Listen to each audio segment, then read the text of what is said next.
welcome back. I took a couple of weeks breaks and now I'm back with my A to Z of wedding planning. I'm Andrew Benson, always Andrew Wedding Design, and today we're carrying on with N for negotiation. Okay, not the most interesting subject, I must admit. It was either that or nails. So if you can think of anything else beginning with N, please let me know. So I just wanted to talk a bit about negotiation. Mainly from when you're sort of planning your wedding, and there's this kind of big thing that you need to be thinking about. What's the best deals you can get? How can you save money? There's lots of, we often see it in the press, but you've got to haggle down your wedding suppliers and all this sort of thing. So I just kind of wanted to talk about my tips, my sort of thoughts on the subject, and what I think you should, maybe shouldn't be doing.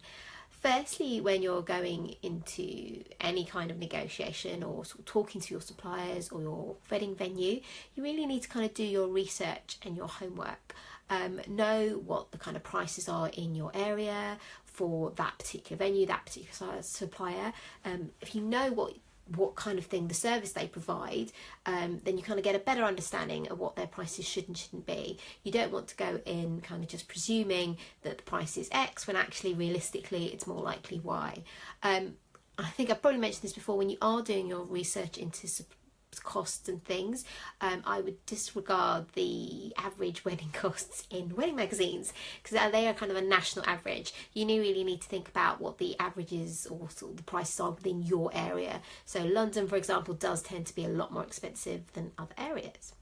Also, I would go in there not instantly presuming that because you've said wedding, they're going to instantly charge you more. I think that's a bit of a myth. And I think it does a disservice to lots of wedding planners and wedding suppliers generally. It's a lot of work and a lot of effort that goes into weddings. We have to deal with a lot of expectations of what you should and shouldn't be having. And so suppliers do price very much according to what they, accordingly, what the service should and shouldn't be, as it were. So I think it's just don't go in there presuming they're charging less. A good, reputable supplier will be charging you the correct amount of money. Also, I would say when you're going into discussing with your suppliers, you've done your research, you know what's available, be willing to, I would say, rather than always trying to negotiate a discount, think about what you can add to the service. And can they throw in some extras? Which I think they feel like they're adding value. They're not feeling hard done by because you've asked for a discount, and then you feel also a bit better because you think you've got a little bit extra.